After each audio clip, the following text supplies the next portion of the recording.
sepatu hak tingginya. Aduk kopi penumpang. Kemudian dengan lembut keluarkan untuk melayani para tamu. Tanpa diduga, wanita itu sudah tahu. Dorong cangkir kopi yang tumpah ke atasnya. Tamu itu adalah putri kerajaan Thailand. Garis keturunan kerajaan. Baru-baru ini bercerai dari pangeran. Begitu dia naik ke pesawat, sang putri menatap pramugari itu dengan pandangan bermusuhan. Minta saja dia untuk melayani dia dengan nama. Bukan hanya sengaja menumpahkan kopi ke pramugari, dia juga mengucapkan kata-kata yang sangat sulit. Ratu mencoba membuat masalah lagi. Ingin makan makanan pramugari. Karena sang ratu alergi udang, pramugari harus mengambil udang satu persatu. Tapi tak disangka, sang putri masih alergi. Berlari ke toilet muntah terus-menerus. Saat ini, pramugari melihat ke kursi. Ada banyak foto mesra dirinya dan sang pangeran di atasnya. Dia dengan gugup melihat ke belakang. Kemudian melihat bahwa sang putri sedang menatap saya dengan tatapan sinis. Pramugari ketakutan. Buru-buru memutar matanya dan lari. Tidak lama kemudian, sang putri harus dirawat di rumah sakit karena reaksi alergi yang parah. Tak disangka, keesokan harinya, televisi melaporkan kematian mendadak sang putri. Tubuh sang putri dibawa kembali ke negara dengan pesawat. Seluruh tubuh ditutupi dengan kain putih. Diikat ke kursi dengan sabuk pengaman. Para pramugari harus berjaga sepanjang malam. Pesawat lepas landas belum lama ini. Lalu ada badai, goncangan hebat.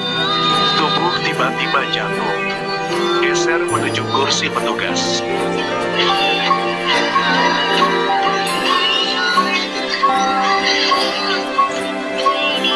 Setelah pesawat stabil, pramugari mengumpulkan keberaniannya untuk mengikat sang putri ke kursi. Kemudian duduk seolah-olah tidak terjadi apa-apa. Pramugari kemudian bersandar di kursi dan tertidur. Tapi saat bangun, kemudian dia menemukan bahwa sang putri ada di tangannya. Pramugari yang ketakutan terbangun dari mimpi buruk. Setelah menenangkan diri, dia pergi untuk menuangkan segelas air untuk mendinginkan. Tiba-tiba bayangan hitam lewat di belakang. Pramugari mengikuti bayangan itu ke kabin. Tubuh permaisuri telah menghilang. Dia dengan cepat melaporkan situasinya kepada pilot. Tapi kapten tidak percaya hantu.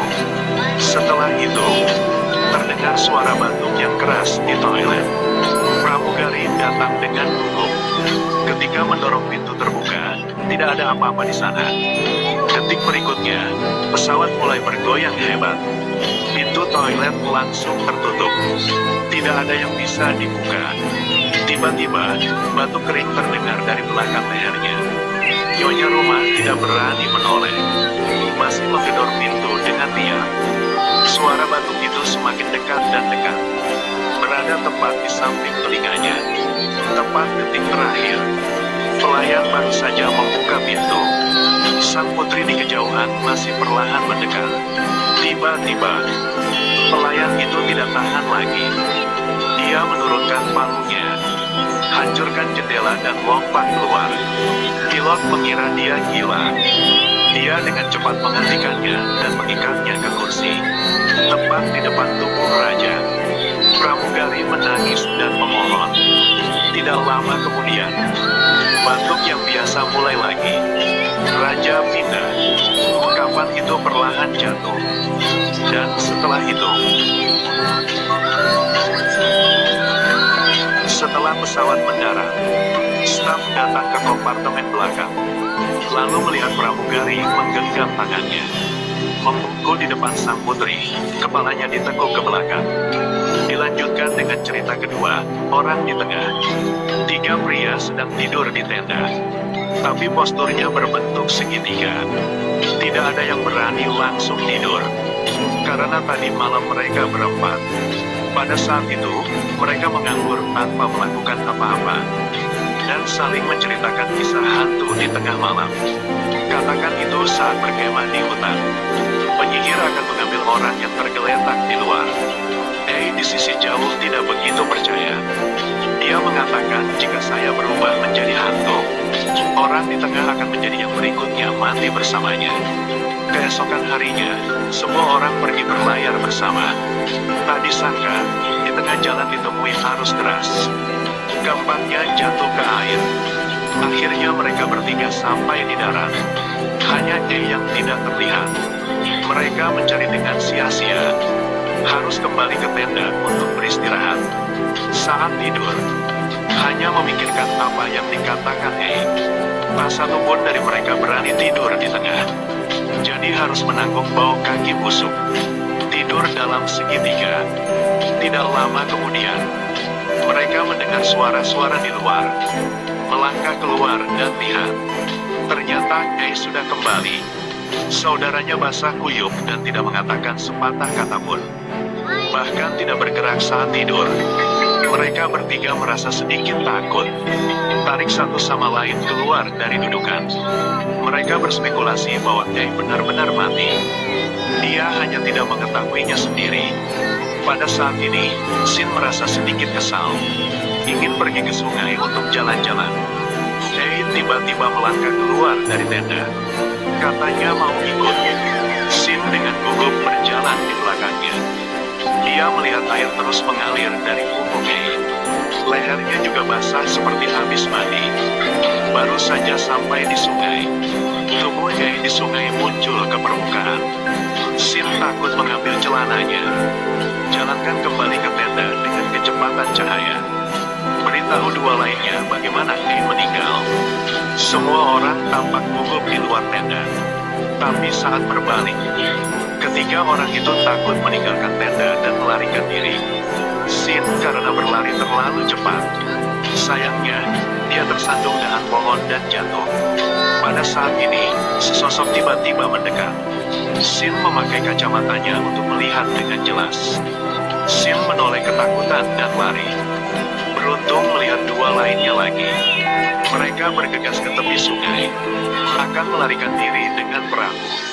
Tak disangka, mereka melihat sesosok tubuh terapung di sungai. Mereka tidak punya waktu untuk bereaksi. Hantu E muncul di sisi lain. Sin mengangkat mayat itu. Ingin memberitahu E bahwa dia sudah mati. Tapi kali ini, kedua sahabat itu panik hanya karena beberapa mayat. Sin melihat ke bawah. Menemukan tubuh di tangan sebenarnya adalah diri sendiri. Kemudian sesuatu yang lebih mengerikan terjadi. Dua laginya melihat dua mayat di pantai. Ternyata kemarin mereka berempat meninggal. Hanya saja mereka tidak tahu. Selanjutnya, mari kita ke cerita ketiga, Bradley Message. Baterai mengalami kecelakaan lalu lintas. Jadi kaki digips. Selama beberapa bulan terakhir, dia sendirian di rumah. Pacarnya sedang pergi untuk urusan bisnis. Membuat Vin merasa sangat kesepian. Tidak ada yang bisa dilakukan. Dia online dan menemukan seseorang untuk diajak bicara. Malam itu, Vin tiba-tiba menerima pesan. Isinya ingin mengenalnya. Awalnya dia tidak terlalu peduli. Tapi tidak lama kemudian, telepon berdering lagi. Pihak lain mengatakan dia hanya ingin berbicara. Jangan terlalu dingin. Vin ada di rumah selama beberapa bulan, jadi itu juga menjadi misteri. Jadi dia mengirim SMS bolak-balik dengan orang itu. Ketika tahu lawannya adalah laki-laki, Vin senang geli. Keduanya terus berkirim pesan sampai tengah malam. Besok pagi, Vin panggilan ke nomor lawan, tapi tidak bisa terhubung. Sampai malam, Vin menerima SMS dari pria itu lagi. Dia mengatakan dia telah berada di satu tempat selama 100 hari. Jadi merasa sangat kesepian. Vin seperti menemukan belahan jiwa. Semakin banyak mengobrol, semakin baik perasaannya. Tidak lama kemudian, saatnya bertukar foto satu sama lain.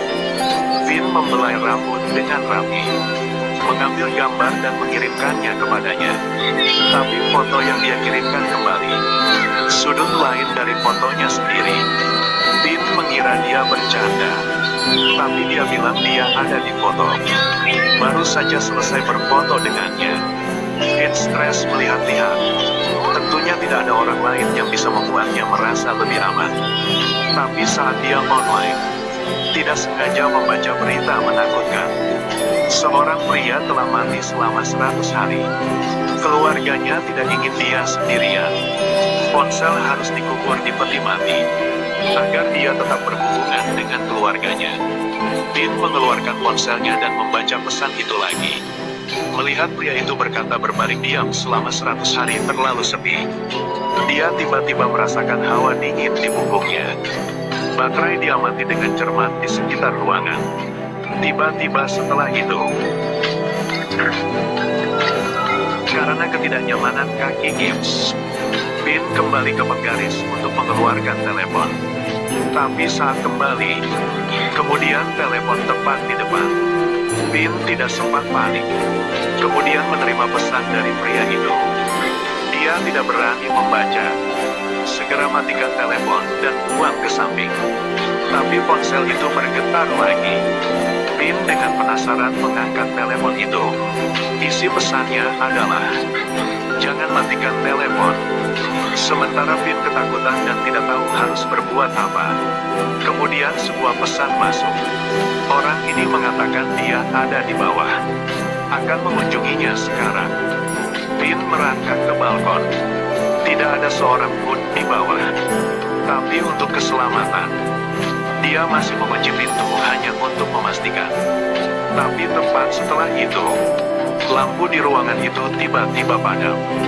Pihak lain mengirim SMS lagi. Katanya dia ada di rumah. Bin pegang ponsel.